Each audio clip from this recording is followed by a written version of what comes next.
start streaming. So hopefully we're live. I'm gonna have to double check on the YouTube to make sure that we are in fact live, but and there's the baby. I'm sure y'all can hear her. Alright, yeah, looks like we're good. So I actually didn't schedule this live stream, so probably we're not gonna have that many people right off the bat. But if you do know, we live stream every other Wednesday, 8 o'clock p.m. Eastern Time. It's typically when we live stream. We've pretty much been on track. We haven't really missed any until, I don't know, a couple weeks ago when I decided to take a break or two from it. But we're going to be talking about the no water change method, because I saw this comment come up in a Facebook group earlier today, and I wanted to make a video around it. I will be making probably a more in-depth video that's more straight to the point rather than a live stream, but I figured it'd be a cool live stream topic. We could brainstorm, people can have their inputs as well in the chat and in the comments of if they try to do the no water change method and whatnot. But before we get into all that, just want to remind everybody that we will be attending Aquatic Experience this year in Meadowlands, October 19th to the 21st. If you're local to the area in the tri-state area, make sure you come out. We will be at booth 535 set up. There will be a couple of these tanks there, and you'll be able to buy plants. We'll have a bunch of things. So just want to throw that out there, and yeah. So let's kind of get into the no water change method, because this is a highly debatable topic, and I welcome any feedback. And here comes my little co-star. 2 minutes. I just want to bring this stuff up, and Okay. your other zipper is down. Oh well, thanks. You can see it, but all right, here we go. We got the little one. Yeah, you. Yeah, the bright lights. I know. Look, there you are. What? Say hi. Can you say wave? Can you wave? Can you go like this? Yeah. So let's kind of get into the no water change method. So it's highly debatable. A lot of people will argue one way or the other. And it really comes down to several different things. One, if you don't have plants, you probably can't do a no water change method. The reason being is the plants help to compensate for water changes. So if you are one that just has a regular tank and don't have plants, the method's kind of right out the window for you. You're not going to be able to do that. Let's say you have plants. Then it kind of comes down to the fish. So do you have big, heavy eating fish like goldfish or big cichlids, or like discus, angelfish, that kind of thing? Do they need pristine water conditions? Are they very hardy fish like maybe tetras or rasboras? So, oh, there we go. Yeah, wave, wave. What, you gonna wave? So, oh, where was I? All right, so basically it comes down to the fish after if you have a planted tank. So you have a planted tank, and let's say you have discus. Now, discus need really pristine water conditions, so you'd kind of be out on that aspect. The plants aren't going to do enough to minimize the effects of the water on the discus, so you will most likely have to do water changes. Now, with that said, anything is possible, and I don't doubt that somebody's going to be out there watching this and be like, what do you mean? I got discus and I have a planted tank and I don't do water changes. That's completely possible, and I do know that, but it is a very small percentage. All right, say bye-bye. Say bye. Bye. She's like, what is all this crap? Yeah. Oh. Okay. Time to go. Ready? Say goodnight, Daddy. I'll see you later. Okay. So it is completely possible with really any sort of fish and plant tank, but it's more likely when you have either A, shrimp tank, or B, you have really hardy, not nano fish, but just smaller fish in general. So like tetras, rasboras, danios. If you have pistos that stay small, blue ram cichlids are kind of one that you could do. So you have all these smaller type fish, and basically what happens is what you really need to accomplish is you need to have a low livestock rate and a high plant matter volume in your aquarium. So what that basically means is, let's just take a 10-gallon for a tank, for instance. Let's say the ideal or the maximum stocking that is recommended for that tank may be 5 of the type of fish that you're looking for. It could be any fish, pick your fish, whatever it is. Let's say it's 5. Well, let's say you only do 2, right? Say it's a species that you're capable of having just 2, and they'll be just fine, so you put 2 in there. And then you heavily plant it, much like, say, this tank around me. It's covered in plant matter. There's tons of plants in here. Or even this tank behind me, tons of plants in there. And what you're going to get is, because there's only 2 fish in here, and you have a lot of volume of plants, the plants are going to kind of keep up with the waste output of the fish, as long as you're not overfeeding. That's another kind of part of it, is you need to actually have less food going into the aquarium. And that's not to say you're starving the fish, but a lot of people will feed 2-3 times a day in most cases, where I find that that's not really needed. You feed maybe once a day. At that, I tend to do every other day, and it seems to just be fine.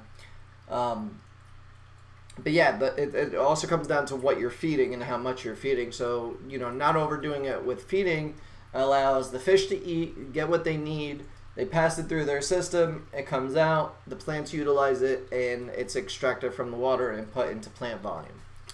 Now, if you were to just set up a tank, this also isn't something that is capable of being done within, I would say, probably the first 6 months of an aquarium being set up. Reason being is the first 6 months, the tank kind of goes through a adjustment period where it's starting to figure out what's going on inside of its own ecosystem with the plants, the substrate, the rocks, the wood, the fish, everything that you have in there. So that first 6 months is kind of like a trial period. It's getting adjusted. It's figuring out what's going on. And it's not really possible to do no water changes. You definitely have to stay on top of it. It's also not something that I recommend for just flat out beginners. If you're just getting into aquariums or planted aquariums, definitely stay on top of your water changes. Don't do it unless you kind of have a couple of years under your belt and know what you're doing when it comes to planted aquariums. The other thing is substrate. So between your substrate and your filter is where your bacteria is mostly going to grow. So if you have gravel or sand, it's not ideal to harbor good bacteria. Gravel is usually not porous enough, so if it does have any sort of biological filtration, it's very minimal. If you have sand, typically it's a very kind of uniform sand, and that uniform sand kind of compacts, causes anaerobic conditions where good bacteria can't thrive, and that will actually be a negative impact on the tank as well. But if you use a good substrate, much like EcoComplete's kind of in the middle. I wouldn't say it's the best, but if you use EcoComplete or Aqua Soils or Fluval or Fluorite, these are things that harbor good bacteria as well as promote healthy plant growth because they maintain nutrients. So, you know, those are all little aspects of it as well. You need to have good kind of foundation to do it. Also, the filter is another thing. So not only do you want a good substrate, but you also want a good filter. The trick is to kind of be over filtered. You want to have enough filtration where it's not the minimal. You want to have so much that it's not too much flow for the type of fish that you have, but it's just that you have enough to take care of the fish. And usually the recommended amount is you want 10 times the volume of water turnover. So for instance, if you have a 10-gallon tank, you want a filter that can handle 100 gallons per hour. So it turns the water over about 10 times in that hour. Now filters have a degraded percentage of what they actually do. So if they're rated for 100 gallons per hour, it's probably only like 85, I would say, or 90, maybe at best. I would take at least 10% off of that rating for any sort of, as your filter gets filled with gunk, it'll slow down. Also head pressure, so depending on how tall the tank is, there's all these things that can affect the flow of the aquarium, or the flow of the filter, and that can degrade that gallons per hour. What else as far as no water changes? So it's also not a process that can immediately be done. it's really one of those processes that you have to ease your way into, which with each and every aquarium, and each and every aquarium is going to be different. You may have an aquarium that you've been on a weekly water change schedule since you set it up 6 months ago, and now all of a sudden you want to try lower water changes or less water changes or no water changes. So what you're going to do, instead of doing once a week, let's say you're doing 50% once a week, you're going to do 25% once a week, right? And you're going to do that for maybe a month or two and see how the tank reacts. Everything looks good? Okay, we're going to do 10% once a week, see what happens. Okay, we're at 10% once a week. Then we're going to go 10% every 2 weeks. And then as it slowly gets built up, then you're going to do 10% maybe once a month. And then eventually you maybe get to that level of, okay, I just need to top off. That's all, because that's pretty much what we do for the majority of the tanks that we have. That's not like stocking tanks and whatnot, is we primarily don't do water changes, or at least we don't stay on top of them. Like, it's not something that is mandatory when we do maintenance on all the aquariums, that it's like, okay, all these need to get water changed this week. It's kind of like we look at it, we see what's going on. If everything looks good, we leave it. If it comes, if we let it go a couple more weeks, and then it's like, all right, when's the last time we did a water change on that? We haven't done it in a while. Let's probably do one just to help it out. But for the most part, like, these tanks don't have livestock in them. But I see a lot of people argue, oh, well, you need, the plants need water changes, and they really don't. The thing is, if you have a good substrate and you have good fertilizing schedules, so like using like a fertilizer like we have, like, this is our all-in-one Vital fertilizer, but I put in fertilizer in here each week. So essentially what a water change would be doing is a water change would be sucking out kind of nutrient-free water in a way and putting nutrient-dense water back in, assuming that you're not at a low TDS level from tap. So essentially adding fertilizer is the same thing, so water changes isn't needed as long as the aquarium is balanced and I'm replenishing the nutrients that it needs. The one argument that I will see people make is that when you have a lot of fish in an aquarium, the fish produce hormones. Now this is completely, I will say plausible, and I'm sure it's more likely true, but people say that the hormones will affect the growth of the fish. I don't know if that's entirely true, and there may be scientific data out there. I haven't really looked that much into it, but for the most part, with like smaller size tetras, you remember, we're not doing this with big fish. We're not doing it with discus. We're not trying it with angelfish. We're trying it with small fish, and we're keeping the stock level low. In my eyes, as long as we're not overstocked in trying this process or at stocking capacity, if you have 2 fish, let's say in that 10-gallon tank, I doubt those hormones are going to get to a level where it's going to affect the fish. Now, if you have, in that 10-gallon tank, if your max capacity was 10 or 5 and you put 5 in there, all of a sudden maybe that is a problem because you have way too many fish for that tank, and not doing water changes kind of cancels all that out. So it's really like, it's a trial and error type thing. You really have to give it a go, and you have to monitor it when you're doing it, because it's a process. It's not something that's just going to automatically click like that. And I will tell you, once you're starting to do no water changes, you're going to see changes in the aquarium. For one, you may get algae growth, because all of a sudden something's changed. Algae is going to come in and take care of whatever the water changes was doing to try and compensate for that. So these are all kind of things that can affect it. But I will say, I think that's pretty much most of the information that I wanted to kind of relay on it. Now we're going to go to the chat room and see what other people are saying. And if you have your experience, whether team water change or team no water change, or you have tanks that do water changes and you have tanks that you don't, that's really a matter of what everybody's personal preferences is.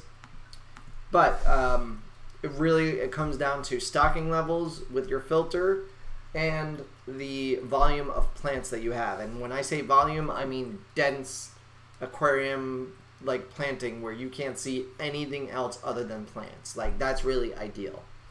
And like things with lots of rocks and driftwood, that's not ideal because that's taking up the space for more plant growth. So something like this, if I was to put fish in here, I don't know how well it would do, because I would say at least 30 to 40% of the overall volume is rock. So that's taking up a large volume of water, and it's taking up a large space for the plants to grow. So it can be tricky. And it also has to do with plant growth as well. If you have really fast growing plants, they can keep up with that stuff faster. If you have really slow growing plants like Anubis, they're not going to be able to uptake all those nutrients as quickly. So the choosing of the plants is really ideal as well. Like water sprite, water wisteria, those are super fast growing plants. Anacris, Kambamba, hornwort, these are all super fast growing plants. They're basically weeds.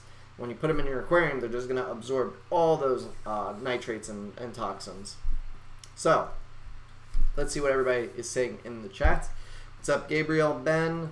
Deidre says, I love a real plan. I don't know what a real plan was, but awesome. Eric K says, no water change, low stocking, and lots of plants. Yeah, pretty much. That's what it is. If you want to do no water change method, you got to think about your stocking levels, and it's okay.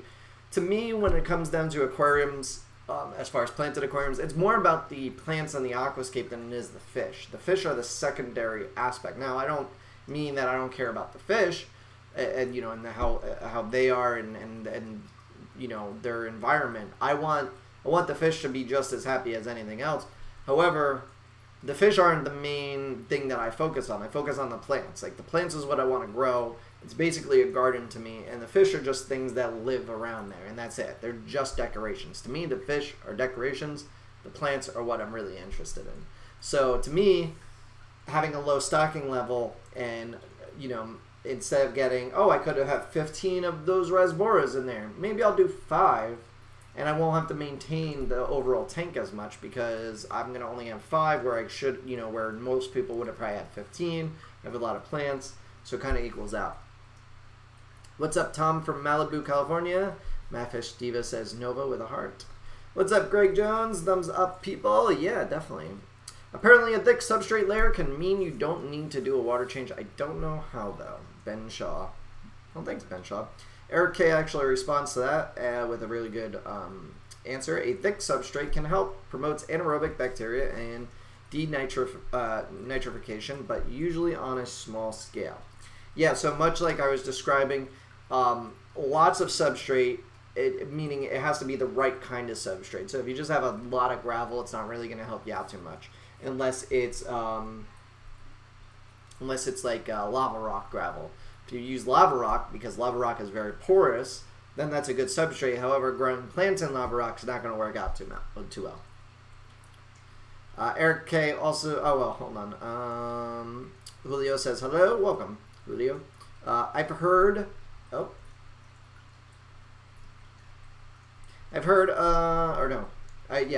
clay substrate like EcoComplete or Fluorite is good for ionic attraction of nitrate. It helps your anaerobic denitrification process. Yeah. So I actually plan on doing a whole video on substrates, because it's a really interesting thing, or at least to me. Like, the things about a planted aquarium, you really have 2 things. You have light and you have nutrients. Those are the 2 main things that plants need to grow, and CO2 is a form of nutrient. So lighting is really interesting to me, and that's a whole video topic that I'm working on. It's just, I'm going to go so in-depth with this that it's literally like something that I have a feeling I'm going to spend a lot of time working on it, and not a lot of people are going to watch it right off the bat, just because it's a very science-y topic. And unless you're into science, it may not be something that you're interested in watching, but I think over time it may do well. But I'm compiling all the information that I can gather on lighting. What makes it good, what's ideal for plants, all these different attributes, and trying to answer all the questions that people have when it comes to lighting in one video. So it's kind of a monumental task within itself. As well as the other part of that is substrate. And nutrients. So that's a whole separate video that I also plan on doing, and that's another task that is probably more in depth than the lighting is. And the basics of a clay substrate, you always want to get a substrate that has some clay, not all clay. You want organic matter and clay. That's the 2 main ingredients in every good substrate. This aqua soil that I have in here and in all these other tanks is clay and organic matter. And the process of which they are made is also key, because when clay is processed too much, it loses its ability to attract nitrates or other minerals. It's actually called a cation, and there's something called a cation exchange where think of it as a sponge, right? Your fertilizer is your substrate is a sponge. It's a dry sponge, and when you put it in let's say you were to put it in a glass of water, that sponge all of a sudden is going to soak up all that water. It's going to become really fat and filled with water. Well, that's essentially what a good substrate with a good cation exchange rate is it's a giant sponge that's going to suck up all these nutrients and hold them there for the plant's roots to make their way down into the substrate, and then they have a chemical process where they exchange. I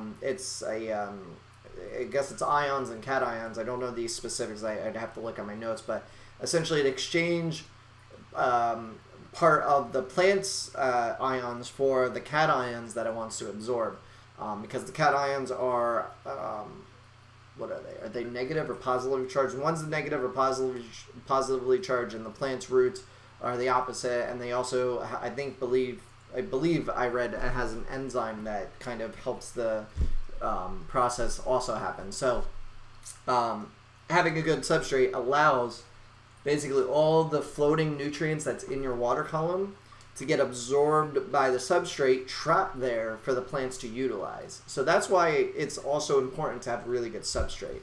A lot of people, and listen, I've grown plants in sand, I've grown plants with gravel. I know it can be done, and I'm not disputing that. But having a good substrate is just as important as having a good light for the long term. If you really want to have a beautiful, really healthy looking plants and all that, it's so ideal that it's silly not to. And that's why I always suggest smaller tanks are better, because you don't have to spend as much on substrate, you don't have to spend as much on lighting, and you can really just have a lot of fun in the smaller tanks. Like, I love the smaller tanks. They don't need to be massive. Eric K also says, I've heard the hormone thing is important with discus growth. I understand that activated carbon can absorb most of the hormones. That is possibly true. I don't know if carbon would. I do know that after a couple of months, if you're not replacing the carbon, it loses its effectiveness and is virtually just converted into a biological filtration. So it's really difficult to figure that out. For every inch of fish, a yard of plants. I mean, that's a lot. A yard is 3 feet. And if you have a little rasbora, that's not nearly the case. But just, if you need to cover the aquarium in plants, you need tons of plants. As long as you have every inch filled with plant matter, you'll be good. Like every inch of the substrate. Like fill the substrate, you know, with foreground plants, background plants coming up, you know, and let them grow, and there you go.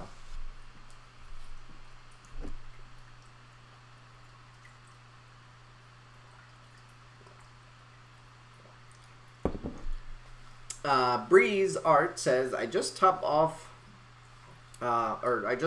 tank off, but I know it's not good. I only have a huge sword and a mess of Java firm, but I added some mini lily pads so it looks better.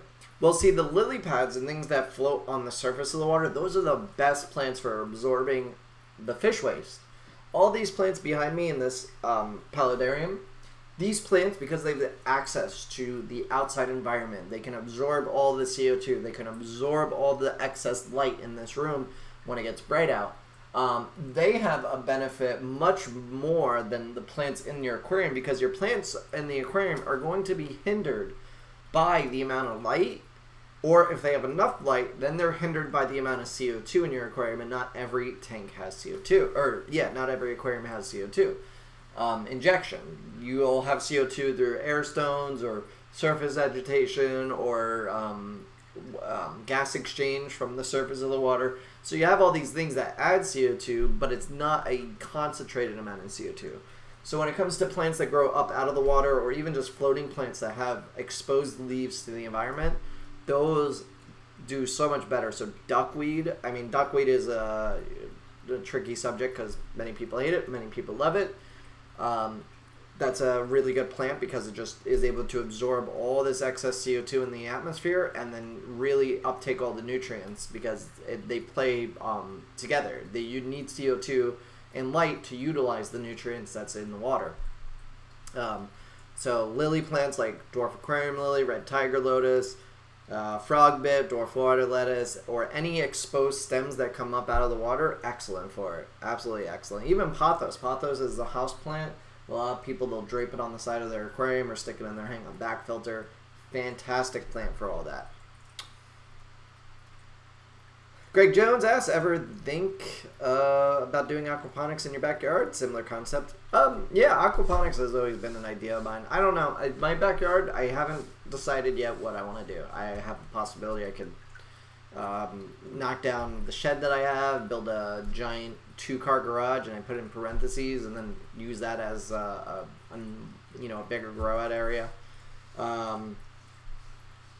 I could do a greenhouse in the backyard. I have enough space to if I really wanted to. I could do probably by like a 50 by 25 greenhouse. Or I could just get a different area to work in, like a warehouse or something, and figure that out from there. But yeah, aquaponics is something I've been interested in. I actually want to, ideally what I'd like to do is grow most of these plants that we sell in a 100% humidity environment. So that way, like with tents, in a bigger facility with tents and grow lights, and that way the plants would be completely adjusted to humidity levels, and they'll melt a lot less when they're shipped and also planted in aquariums.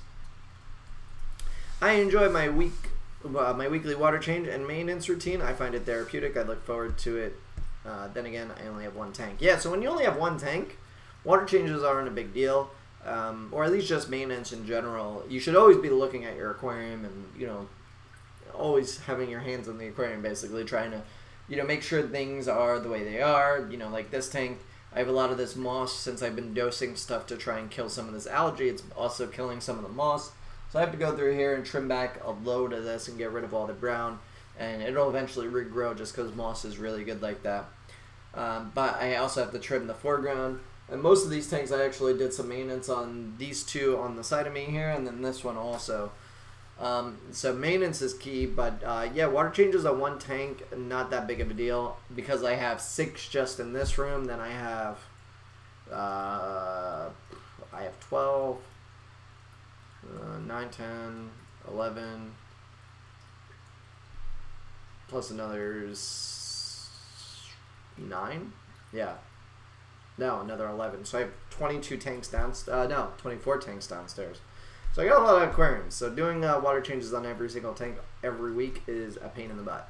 Now we do water changes on all the grow out tanks because those, when we get new plants in from our suppliers, they melt back. So we have all this excess plant matter. So we do try and stay on top of that. But half man, half cichlid has an aquaponics grow bed next to his 500-gallon tank. He claims he has nearly 0 nitrates.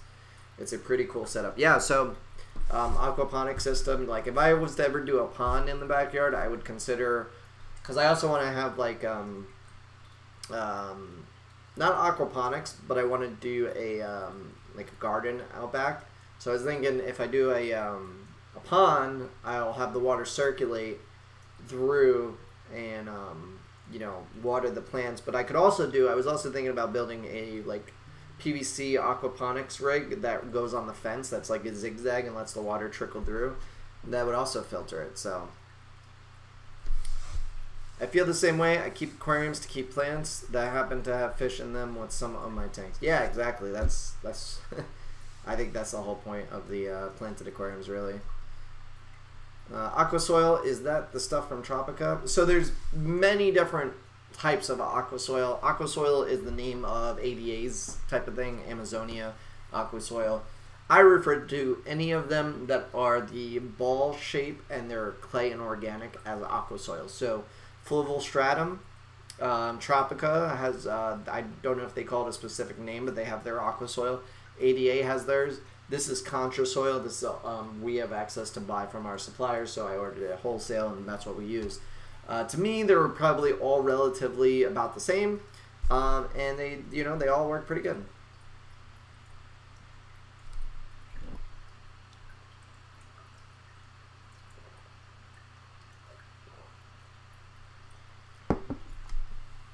Dennis Wong gets plenty of views, and his videos are nearly all pure science. Many people prefer science to just conjecture and opinion. I 100% agree. I watched Dennis Wong's videos. I like sciencey videos. That's what I like to watch on YouTube. When I watch videos, and it's not just aquariums or plant related, but I love everything. Like, I've been watching some series on like gravity and space time and all that stuff, and I love that whole science aspect. I don't know if, because everything on when you're looking at it from a YouTuber point of view, of course you want your videos to do really well, and okay, the video that I did on this paludarium here, this is one of our best videos yet. That has the most views. People seem to really like it, and I haven't really figured out why. I'm thinking maybe it's because it's a paludarium. It's a kind of a every you know what it is. I think everything is so saturated with aquariums that when you have something eventually that's slightly different, so vivariums, paludariums. What's the other one? There's another one. I forget the name of it.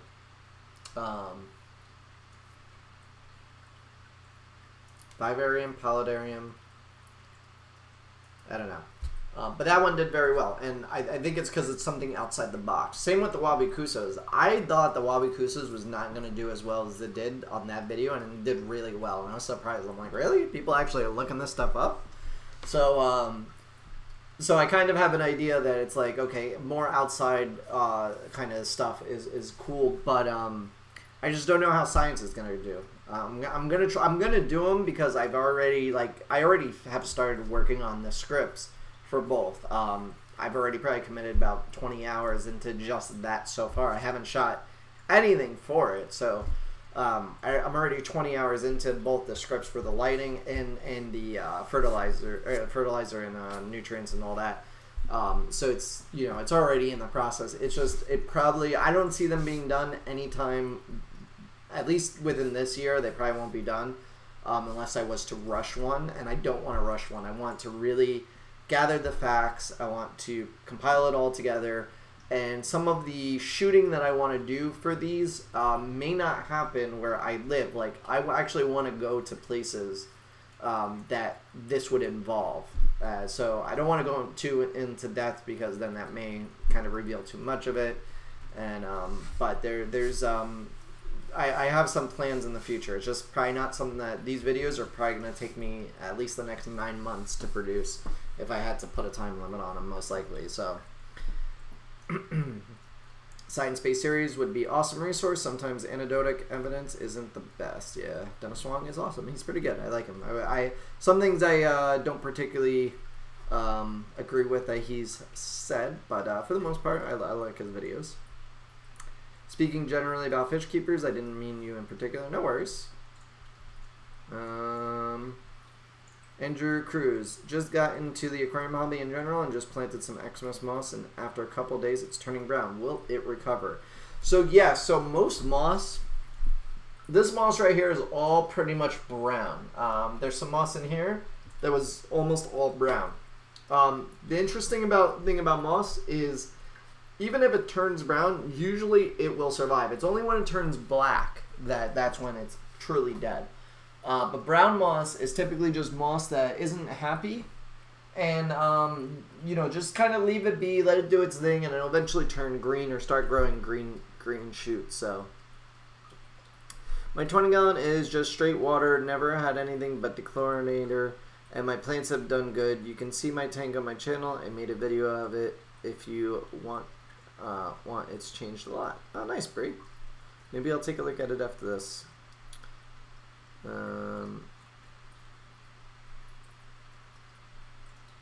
What are you bringing to AE?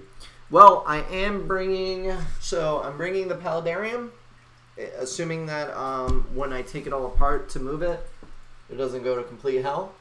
And if I could get some of this algae growth that's happening right now. Right now I'm actually dosing I went to a industrial size bottle of Algafix, and the reason being is because there's a type of algae in this aquarium here that's the Spirogyra, which I've actually mentioned in did I mention that?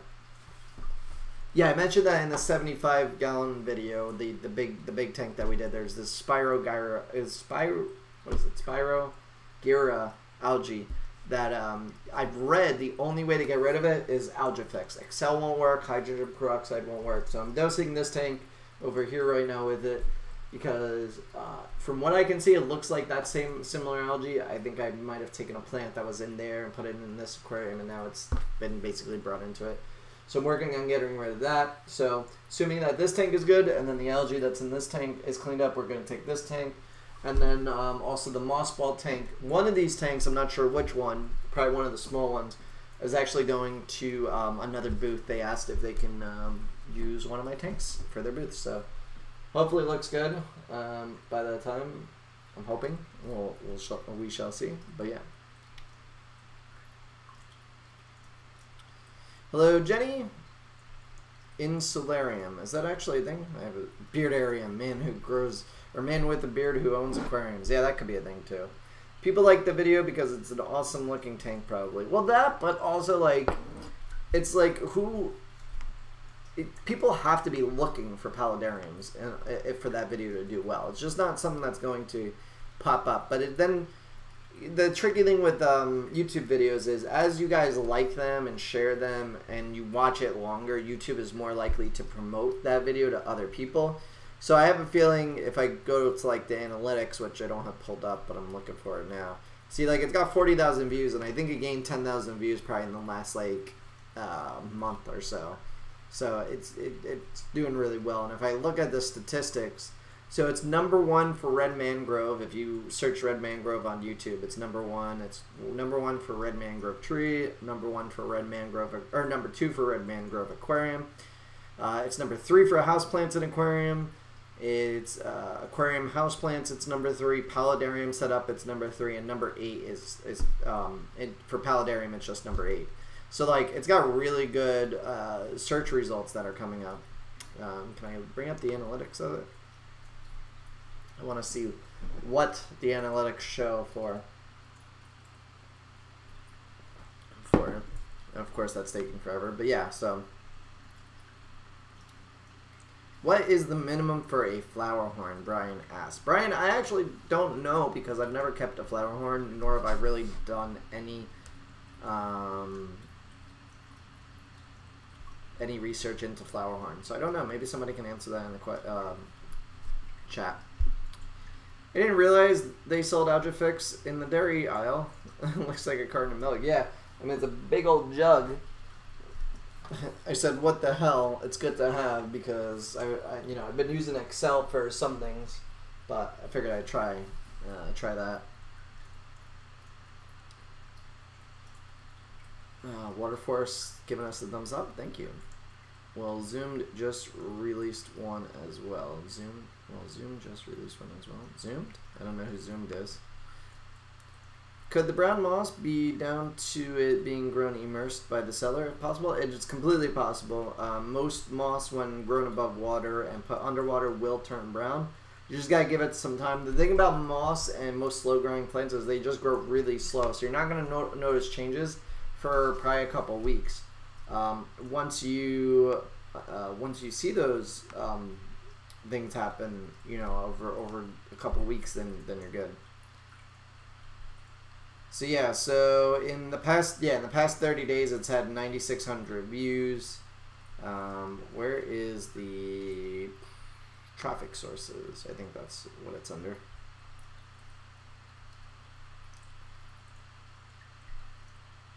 So just oh wow, so just this past on the 29th, it got a peak in viewership.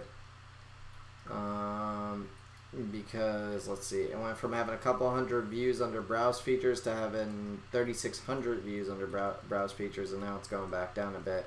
But yeah, it gained a ton of traction there. And I think it's just, do they show search results? No, they don't. Not here. At least I don't think so. Oh no, YouTube search, yeah. Yeah, that's weird. I don't know. Browse features seems to be where that video has been at. It's 22,000 views from just browse features. So I guess people finding it cool. It's getting recommended to people.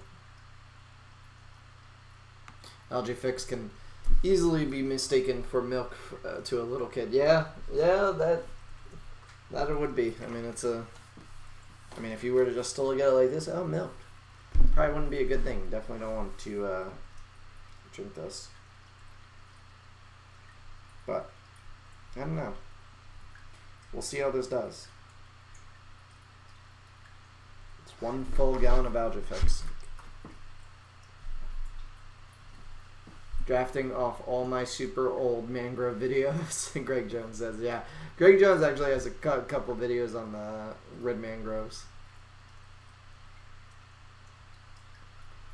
Actually would be interested to see. But yeah, no, it's, I mean, it gained a ton of views in the last week. Not sure why. I guess it just probably has to do with people liking it and whatnot.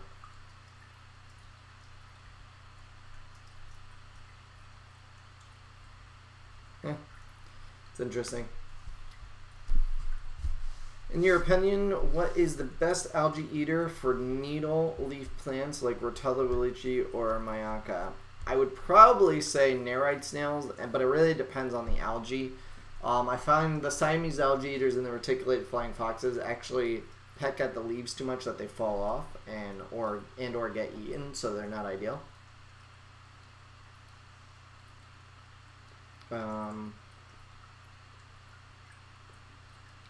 I purchased the Fluval Flex 15 tank. Currently I am running a stock filter and media. Is there something better that I can use? On my Fluval Flex, I put Lava Rock in the back because Lava Rock is a good, filter, biological and mechanical filtration as well because it does trap some debris. But yeah, I use Lava Rock in mine along with filter floss behind that, in there too. So that could be it. Can I grow Amazon swords and anacris in a 10-gallon? It comes with a light and it's from Top Fin and the light seems bright. So if it's the stock light, it will grow plants, but they're not going to grow as fast or as nice as they should. I always recommend, the stock lights suck. I don't care what type of plants you're trying to grow. Spend the money and just get a decent LED or even a fluorescent light that's just better.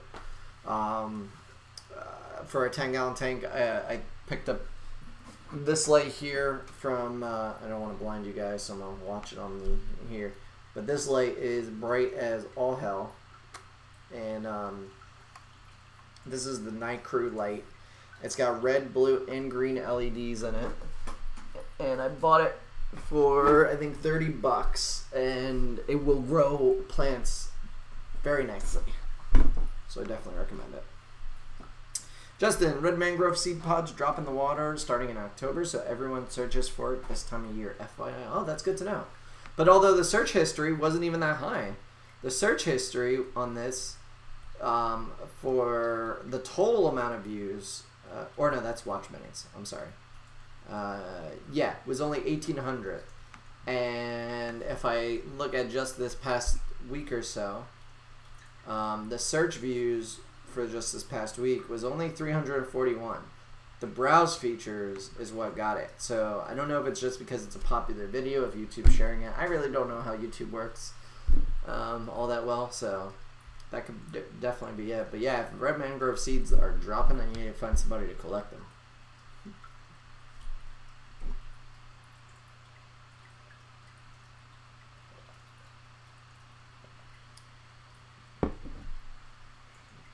Autos are great algae eaters, but they only primarily focus on like green spot algae or brown spot algae. So the light you just hold seems very bright, but I can't find a lid because I have a betta fish in it and it's a fry from Petco. Well,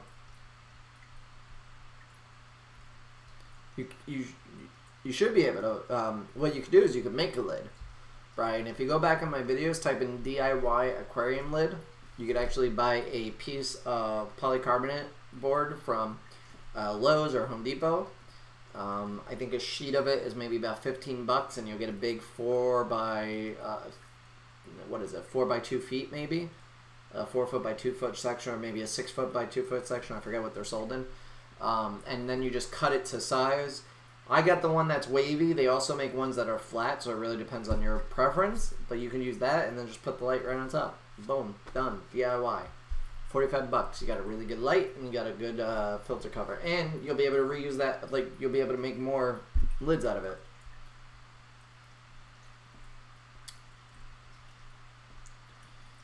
What's up, Floodsy? You finally caught a live stream. Hi, everybody. Welcome. Welcome. Thank you for joining us.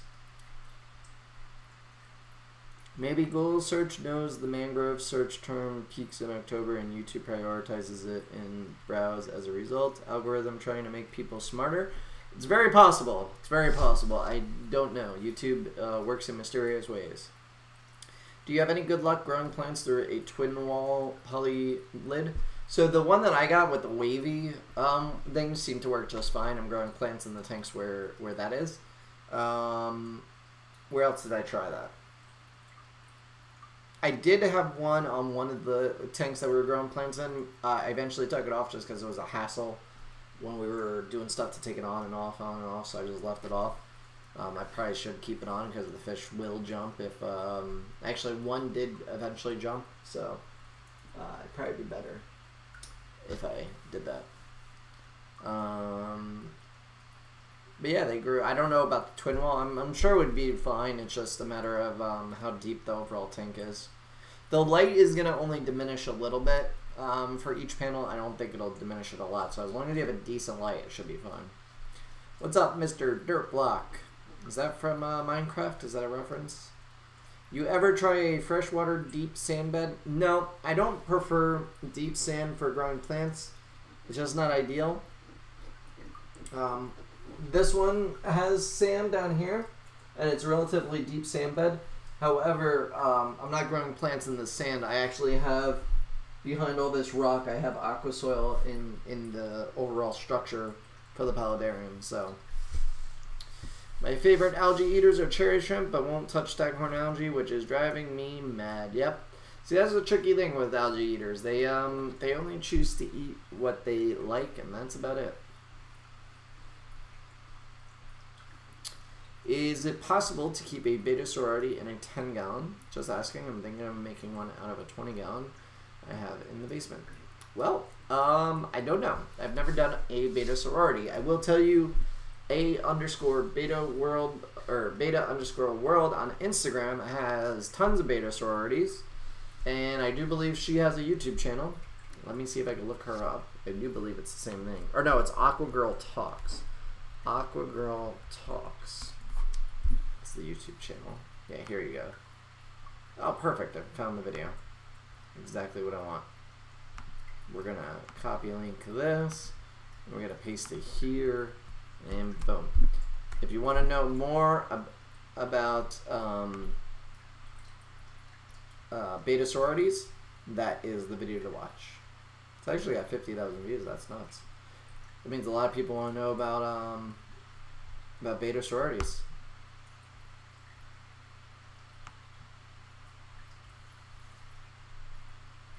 Yeah, a beta. Well, her Instagram is Beta World, so that's how I refer to her as. But Aqua Girl Talks is her YouTube channel. She has lots of betas. If you check out her on Instagram, she has tons of stuff on Instagram.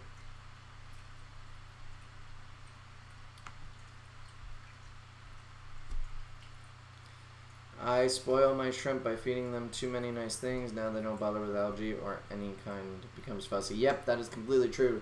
This is another thing about algae eaters. You kind of almost have to starve them in a way to let them start eating stuff. Can land moss be acclimated to grow submerged? I'm sure some could. And the reason why I say that, well, I'm not entirely sure if it's land moss or terrestrial moss. But so in our tank downstairs, our 60U,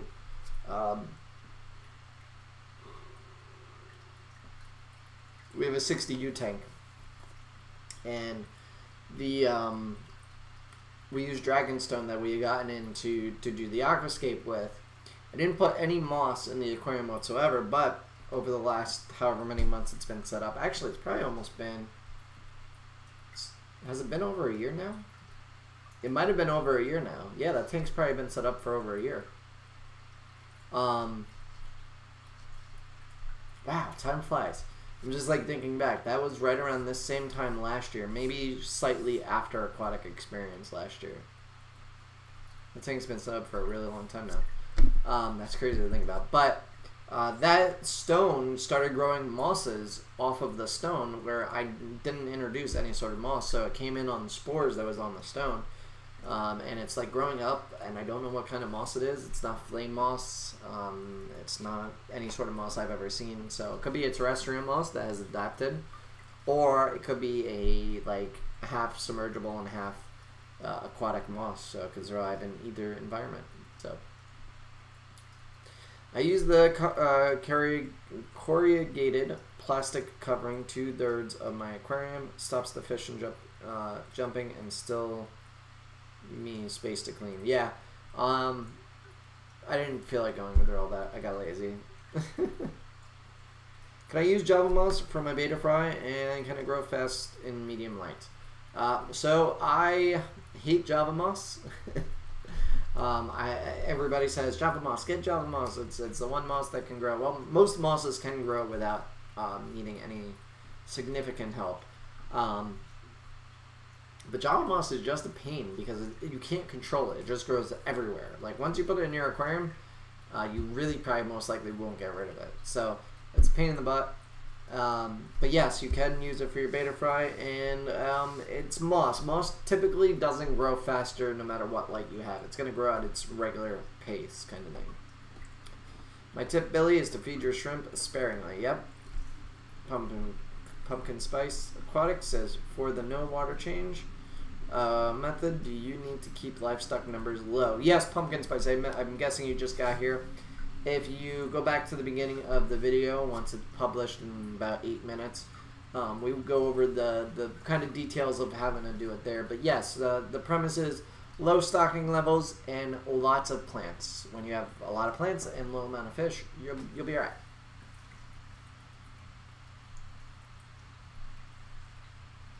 I love heavily planted tanks because they consume more toxic elements from my tank. Yeah, that's the greatest benefit to having plants, is that they reduce the amount of waste buildup in your aquariums, and they're so beneficial, absolutely so beneficial.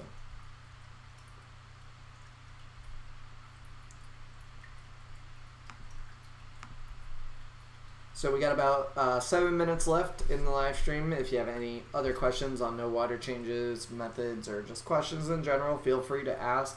I would like to remind those watching, in case you missed it in the beginning, maybe you won't rewatch us later, but we will be at the Aquatic Experience this year. It's October 19th to the 21st at Meadowlands in New Jersey. If you're in the tri-state area or coming out for the trip, you already have it planned, make sure you stop by our booth 535. We'll actually be right next to the YouTube booth, and I look forward to seeing people there. We'll have tanks. You can come up, say hi, ask questions, whatever you want to do. If we are as busy as we were at Reefapalooza, just try to be considerate, because there was, at Reefapalooza, there was a line out the door, both just fans and customers, so it was really difficult to get to everybody, so just keep that in mind. You know, hopefully I get to meet everybody that wants to come out and say hi. I look forward to it. So it's one of the best parts, is like meeting people and saying, yeah, what's up? How's it going? Yeah. Let's see. Brian says, I feel like bacteria grows inside or on fake plants. It'll grow on the surface. Bacteria is growing on every surface in your aquarium. It's just a matter of how efficiently is it growing for the space. So, do you use sumps as well as a lot of plants? Is it all contained in the tank? Well, you want to just have a really good filter, so it doesn't necessarily need to be a sump, but you want to have a filter that is 10 times the overall volume of your water per hour, and yeah, so you know, you can figure that out however you want, but yeah, lots of plants and just a good filter.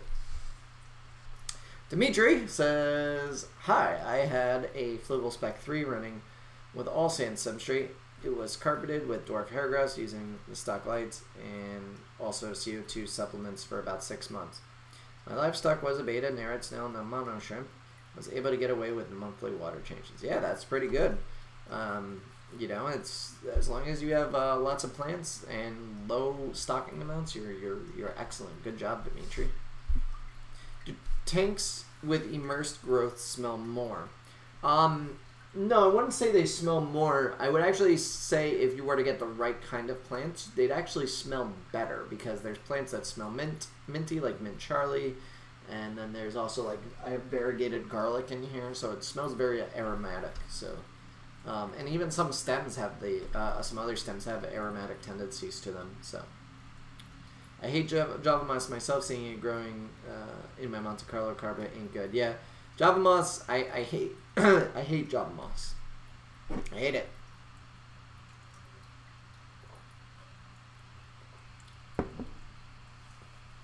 Coming in late. Can you summarize your water change method? Water forest. It basically has to do with the amount of stocking and the amount of filtration and plants that you have.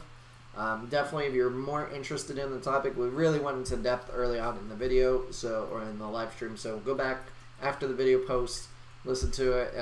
You know, on your commutes or wherever you might just be listening to stuff, and it's just a lot of good information that you can hopefully use to be beneficial. How will I know when there is beneficial bacteria in my tank?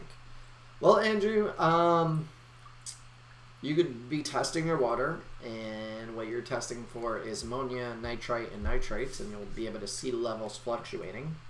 What you should see is at first you'll see a spike of ammonia, then you'll see that drop a little, you'll see nitrite, and then that'll drop a little, and then you'll see nitrate.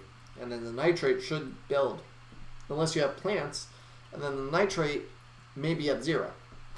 But as long as you don't show any ammonia in your aquarium after about 3 weeks, then you should be alright.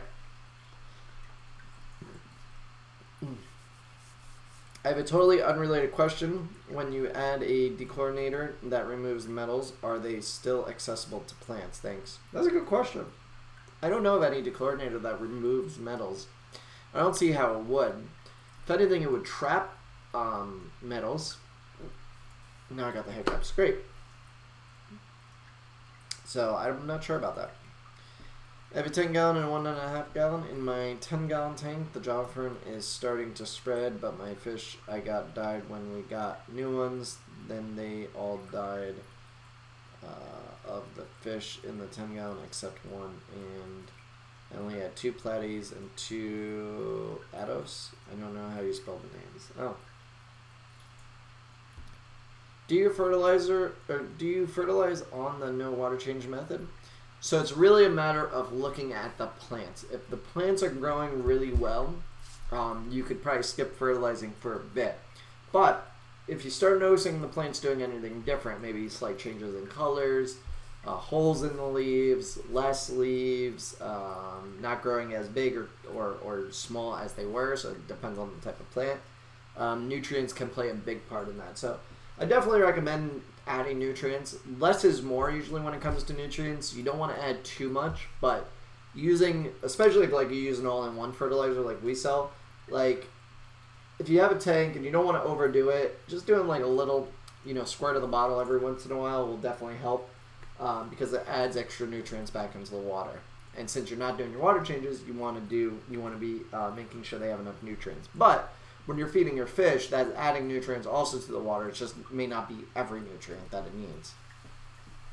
What's up, Maple Street Aquatics? Unfortunately, you're getting here just at the tail end of this, so hopefully you go back and rewatch it. But thanks for stopping in. I have a 210. I run to be more 72. Wait, I run to be more 72 in full spectrum, 148 in. I'm guessing that's Phoenix 24/7 plant. I have Jungle Bell. It doesn't seem like it's growing fast. Well, Redneck Aquatics, it can do with your substrate and your nutrients.